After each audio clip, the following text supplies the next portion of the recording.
भन्दै बोल्दै गर्नु न। यो चाहिँ हाम्रो चाहिँ सिमाना, यो कोरला बोर्डर, यो चाहिँ नेपालको सिमाना। उतापट्टि हेऱ्यो भने चाहिँ कोरला बोर्डर, चाइना बोर्डर। यतापट्टि चाहिँ हिमाल, हाम्रो यो नेपाल, यो नेपालको चाहिँ बोर्डर, नेपाल चौधर। अहिले पनि हिउँ परिरहेको छ। चारैतिर क्या यो चाहिँ स्वर्गको भूमि नेपाल है। यो हिमाल पारीको देश आउनै पर्ने यो छ। पारीपट्टि चाइना, वारिपट्टि नेपाल। यो चाहिँ कोरला बोर्डर एकदम राम्रो।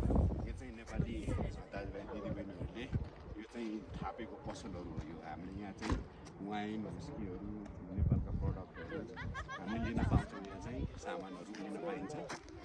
अनि यो चाहिँ स्वर्गको भूमि छ। हेऱ्यो भने उतातिर हेऱ्यो भने हिमाल हिउँ परेको देख्छ है एकदम। यो चाहिँ कोरला बोर्डर चाइनाको, उतापट्टि चाहिँ चाइना, उतापट्टि चाइना, उतापट्टि चाइना छ, यतापट्टि नेपाल। नेपाल चाहिँ यहीँबाट सुरु हुन्छ। एउटा किल्ला गाडेको छ। यो किल्ला जो उहाँहरू हुनुहुन्छ त्यो चाहिँ चाइना, नेपाल र चाइना बोर्डर। हामी उतापट्टि जान नपाउने, उतापट्टि त्यो भएर यो एकदम राम्रो छ।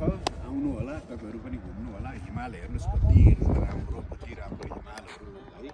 त्यो हिउँ परेको छ ठ्याक्कै है। अनि अलिअलि लेक लाग्छ, तर ठिक छ, एकदम आउन सकिन्छ। अहिले एकदम जाडो पनि अलिअलि छ, धेरै छैन। आउन सक्छ, एकदम राम्रो मौसम छ, आउनु होला।